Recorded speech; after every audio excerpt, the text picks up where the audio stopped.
can all agree that Mighty No. 9 is a colossal gaming failure. From a lackluster final product to the terrible internal management, it seemed as if nobody benefited from this tragedy. Since nobody's thirst of a modern Mega Man game was quenched, gamers began to search and stumbled upon Battery Staple Games and their latest project, known as 20XX. The ball was now in their court, and my goodness, they freaking scored like the Patriots coming back against the Falcons in the Super Bowl to win it in overtime. This won't be a typical Powerhouse review. Instead, sit back, grab your popcorn, and listen, because I'm gonna tell you why 20XX is Mighty No. 9 done right. First off is the presentation. When somebody wonders what Mega Man in the modern day would look like, 20XX is a perfect recreation of that. The art style is amazing, the colors are vibrant, the animations are smooth, and it's got that old school 2D charm. Plus, it has one hell of a killer soundtrack that doesn't sound out of place in an old school Mega Man title. Just listen to it.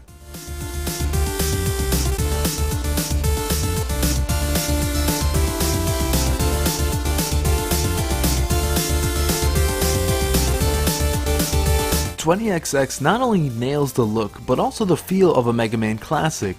The controls are tight, meaning if you mistime a jump, that's on you, dummy.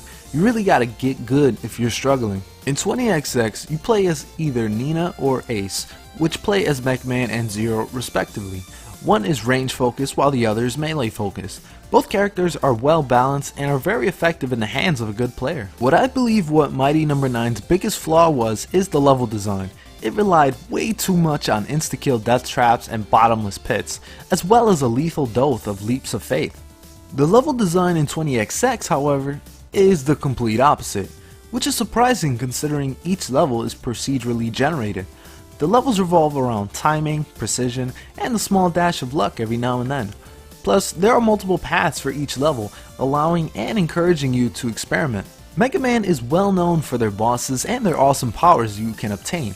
This is another area where Mighty No. 9 screwed up. Not only were the bosses unfair with many one-hit kill moves that you couldn't really see coming, the weapons you obtained flat out sucked except for the small few. This is again where 20XX got it right. The bosses are tough but fair, and all have movesets that aren't too difficult to read if you're paying attention. Plus, each boss defeated comes with a nice explosion and a new weapon as well. You can only hold 3 boss powers at a time, so choose wisely. The words old school and retro appear a lot with 20XX, but it's much more than just a throwback. 20XX is ultimately a roguelike, meaning elements like permadeath and light RPG elements are present. You buy permanent augments, which improve your health and increase your damage. There are also temporary augments that improve your stats, as well as my personal favorite, the core parts. This instantly reminds me of Mega Man X and the special powers each piece would give you. You can mix and match parts for your ultimate build. My personal favorite is the ability to fly. It's extremely useful and allows even more experimentation and ways to overcome obstacles. But even with all these power-ups and items to collect, 20XX is not for the faint of heart. It's a challenging game, and some of the later levels can be downright brutal. But unlike how Mighty No. 9 is just ridiculously cheap and unforgiving from the start, the challenge builds after each consecutive level completed. Therefore, your skills will naturally progress over time, making it feel like if you just had one more chance, you'll finally beat it. For a platformer, there definitely isn't any shortage of content here. Not only are there leaderboards, but also a wide array of daily challenges, weekly challenges, a boss rush mode, a seed generator, and freaking co-op, both online and offline. This is just the icing on a well-crafted and delicious cake. Just the fact that 20XX was a great game puts Mighty No. 9 to shame alone. But there was a method to their madness. They did the unthinkable and actually kept the community informed and listened to what the fans had to say. Updates came in frequently, and the devs paid attention to how the community would react.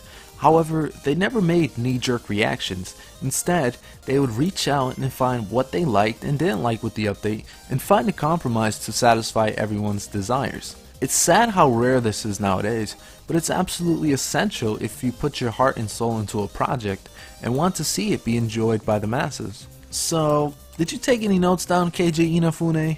This is how you make a Mega Man game in the modern day.